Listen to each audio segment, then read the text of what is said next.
முன்னாள் முதலமைச்சர் மாண்புமிகு ஐயா டாக்டர் கலைஞர் அவர்களுக்கும் அவர் குடும்பத்தினருக்கும் ஏவிஎம் குடும்பத்திற்கும் தலைமுறை தலைமுறையாக உள்ள நட்பு, அந்த நட்பின் எடுத்துக்காட்டே மாண்புமிகு தமிழக முதல்வர் ஐயா மு.க. ஸ்டாலின் இங்கு வருகை தந்தது.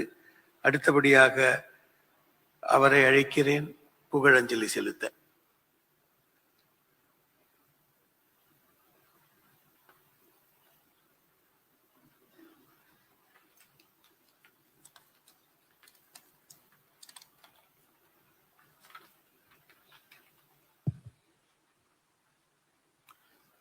மறைந்த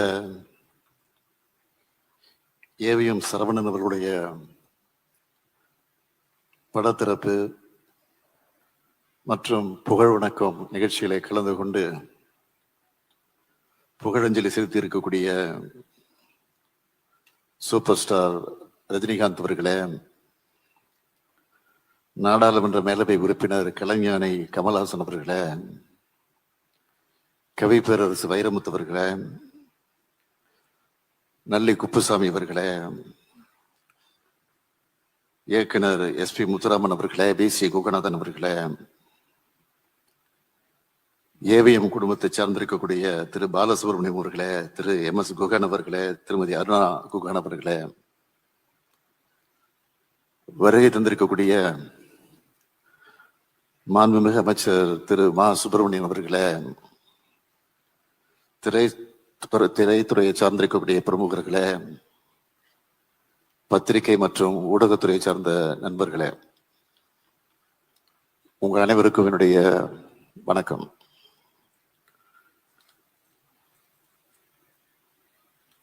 வரலாற்றிலே தமிழ் திரையுலகத்தை பற்றி குறிப்பிட வேண்டும் என்று சொன்னால் அதில் நிச்சயமாக ஏவிஎம் நிறுவனத்தை பற்றி குறிப்பிடாமல் இருக்கவே முடியாது. மெய்யப்ப செட்டியார் என்று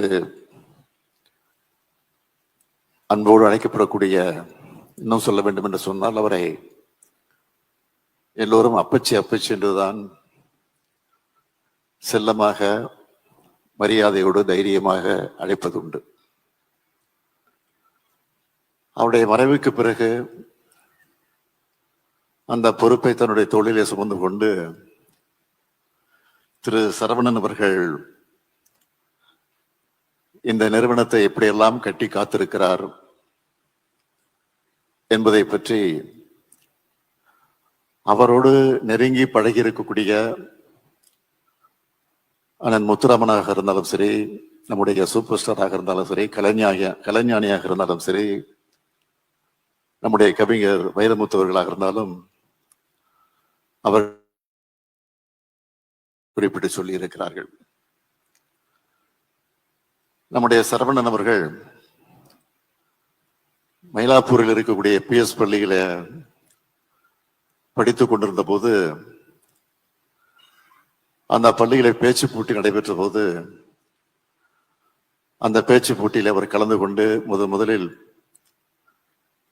பரிசும் பெற்றிருக்கிறார்.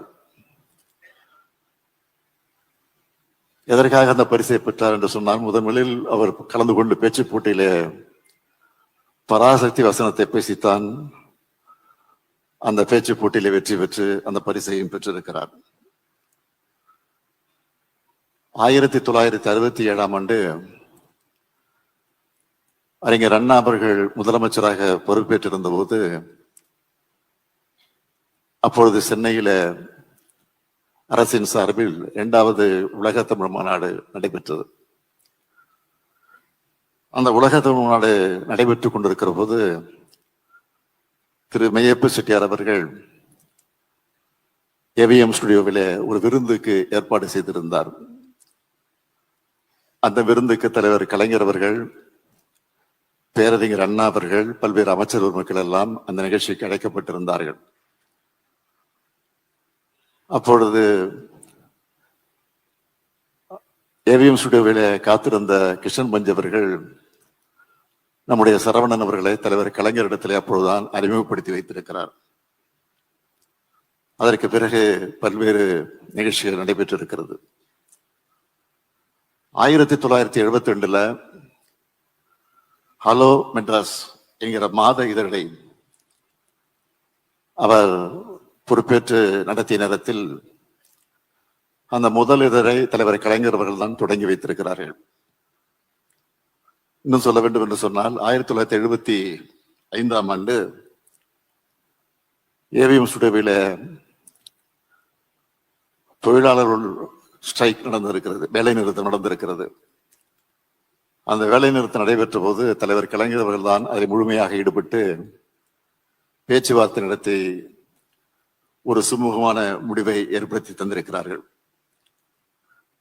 அதேபோல் ஏவிஎம்முடைய பொன்விழா நடைபெற்ற போது தலைவர் கலைஞர் அவர்கள் அந்த விழாவிலே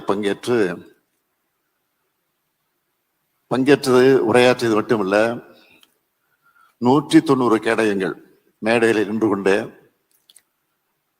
அங்க இருக்கக்கூடியவர்களுக்கு அந்த கேடயங்கள் எல்லாம் கலைஞர் அவர்களே தன்னுடைய கரங்களால் வழங்கி இருக்கிறார்கள். ஏவிஎம் செட்டியாருடைய 100ஆண்டு விழா தொடக்கத்தில் இன்றைக்கு நீங்க பார்க்கலாம், பிலிம் சேம்பரில் அவருடைய திருவுருவச் சிலை இருக்கிறது. அந்த திருவுருவச் சிலையை தலைவர் கலைஞர் அவர்கள் தான் திறந்து வைத்திருக்கிறார்கள். எதற்காக இதையெல்லாம் நான் சொல்லுகிறேன் என்று சொன்னால், கலைஞருடைய குடும்பத்திற்கும் கலைஞருக்கும் ஏவிஎம்முக்கும் எந்த அளவுக்கு நெருக்கம் இருந்திருக்கிறது, தொடர்பு இருந்திருக்கிறது என்பதற்கு இதெல்லாம் உதாரணங்களாக இருக்கிறது என்பது, அதற்காகத்தான் இதையெல்லாம் குறிப்பிட்டதை தவிர வேற அல்ல.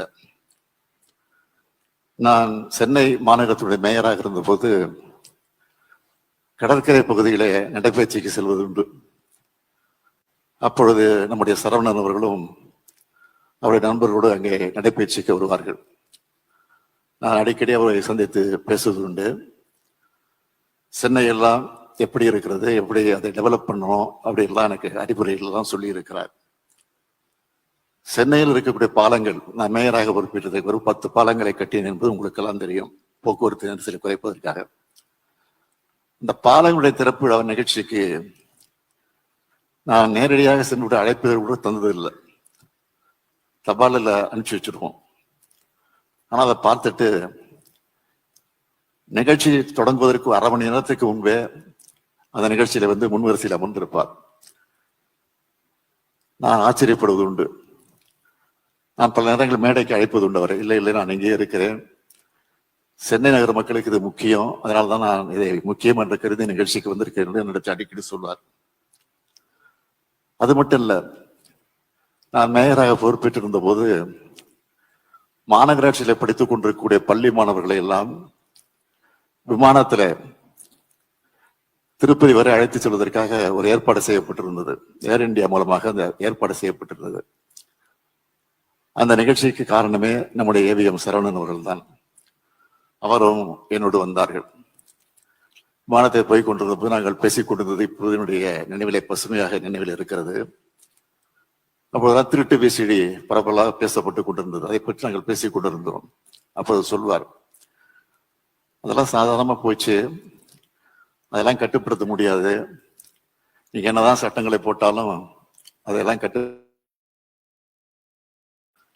முதல்லாம் கூத்து இருந்துச்சு, நாடகம் வந்த பிறகு கூத்து மறந்து போச்சு, சினிமா வந்த பிறகு நாடகம் காணாமல் போச்சு, அது மாதிரி ஒன்று அந்த நேரத்துக்கு வருகிற போது அதற்கு தகுந்த போல் நம்ம மாற்றிக்கொள்ள வேண்டுமே தவிர இதெல்லாம் பெரிய பிரச்சனையாக இருக்கக்கூடாது சாதாரணமாக சொன்னார். நான் அதெல்லாம் இப்ப நினைச்சு பார்க்கிறேன். காலத்துக்கேற்ற மாற்றங்களை கொண்டு வர வேண்டும் என்பதில் அவர் ஆர்வம் காட்டினார். அந்த வகையில் எனக்கு அறிவுரைகள் எல்லாம் ஆலோசனைகள் எல்லாம் எடுத்து சொல்லி இருக்கிறார். 2006 அவருடைய அஞ்சல் தலையை தலைவர் கலைஞர் தான் வெளியிட்டிருக்கிறார்கள். அதே போல 2023 இதே ஏவிஎம் ஸ்டுடியோவில் ஹெரிடேஜ் கார் அவருடைய கண்காட்சியை நாங்கள் வைத்திருக்கிறோம், நீங்கள் வர வேண்டும் என்று எனக்கு கட்டாயப்படுத்தி அழைத்தார்கள். நான் உடனே வந்த நிகழ்ச்சிக்கு நானும் கமல் அவர்கள் வந்தோம். அப்போது ரொம்ப நேரம் அவர்களுடன் நான் பேசிக்கொண்டிருந்ததான் நான் நினைச்சு பார்க்கிறேன். அது மட்டும் இல்ல, 2006 தூய்மை பணியாளரை ஒனைஸ் என்ற சிங்கப்பூரில் ஒரு கம்பெனியை வரவழைத்து அந்த பணியை செய்வதற்காக ஈடுபட்ட போது, அப்பொழுது நான் அவரோடு பேசிக் கொண்டிருந்த போது, இதை திரையரங்கத்தில் எப்படியாவது பிரச்சாரம் செய்ய வேண்டும், மக்களிடத்தில் விழிப்புணர்வு ஏற்படுத்த வேண்டும் என்று பேசிக் கொண்டிருந்த போது அவரே முன்னின்று யார் யார் அதை நடிக்க வேண்டும் என்று முடிவு செஞ்சு நடிகை மனோரமாவையும் அதே போல தாடி பாலாஜியையும் அழைத்து அந்த காட்சியை அவரே எடுத்து எல்லா திரையரங்கத்திலும் போட்டு காட்டி அதை விழிப்புணர்வு ஏற்படுத்தி வந்திருக்கிறார்கள். மக்கும் குப்பை மக்காத குப்பை என்பதை விழிப்புணர்வோடு மக்களுக்கு எடுத்து சொல்லக்கூடிய அந்த பணியை நிறைவேற்றி தந்ததான் நினைச்சு பார்க்கிறேன். இந்த நேரத்தில் நான் நினைச்சு பார்க்கிறேன், நீங்கள் அந்த புகைப்படத்தை பார்க்க, அந்த படத்தை பார்க்கலாம். கை கட்டி நிற்கிற அந்த காட்சி எல்லாரும் கை கட்டுறோம், ஆனா அவர் கை கட்டி நிற்பது தான் இன்றைக்கு ஃபேமஸாக இருந்துட்டு இருக்கு. அது இன்னைக்கு நினைச்சு பார்க்கிறோம். பயத்தின் காரணமாக இல்லை, அன்பின் காரணமாக, பாசத்தின் காரணமாக அந்த கை கட்டி பார்ப்பது. இன்னும் சொல்ல வேண்டும் என்று சொன்னால், அவர் கை கட்டுதான் சொன்னால், நம்ம எல்லாம் அவர் பாசத்தோடு நம்மை கட்டி போட்டு வைத்திருக்கிறதற்குத்தான் அவர் கை கட்டி இருக்கிறார் என்பது காட்டிக் கொண்டிருக்கிறார். ஆகவே அவருடைய புகழ் வாழ்க வாழ்க வாழ்க என்று சொல்லி முடிக்கிறேன். வணக்கம்.